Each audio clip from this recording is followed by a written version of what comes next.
رقص بسمل کی آنے والی ایپیسوڈ میں آپ دیکھیں گے کہ کس طرح ٹی ٹی برے طریقے سے پھنس چکا ہے۔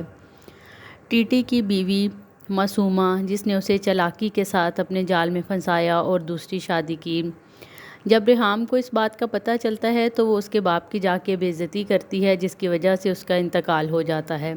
ٹی ٹی ریحام اور اپنے بیٹے کو یہ بات پتہ لگ جانے کے باعث کافی پریشان ہوتا ہے۔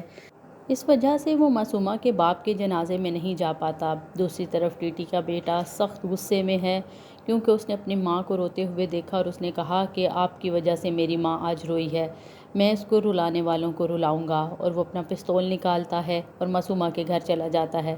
اس کو روکنے کی بہت کوشش کی جاتی ہے گیٹ پر، لیکن اس کے باوجود وہ اندر چلا جاتا ہے اور وہاں جا کے دیکھتا ہے کہ معصومہ کا باپ مرا ہوا ہے اور اس کا جنازہ اٹھانے کی تیاری کی جا رہی ہے۔ لیکن معصومہ کی دل کی نفرت ابھی بھی ختم نہیں ہوئی۔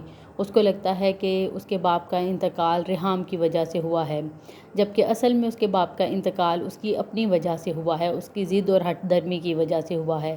اس نے اب یہ تہیہ کر لیا ہے کہ ریحام نے اس کے باپ کو قتل کیا ہے اور وہ اس کے بیٹے کو قتل کروائے گی یا پھر مار دے گی۔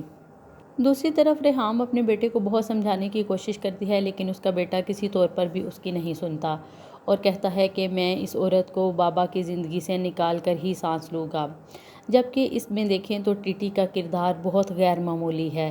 ٹی ٹی دونوں طرف بری طرح سے پھنسا ہوا ہے، نہ تو وہ معصومہ کو سیٹسفائی کر پا رہا ہے اور نہ ہی ریحام کے ساتھ کی جانے والی بے وفائی کا جواب دے پا رہا ہے کہ اس نے یہ بے وفائی کیوں کی، اور وہ بھی اس وقت جب اس کی اولاد جوان تھی۔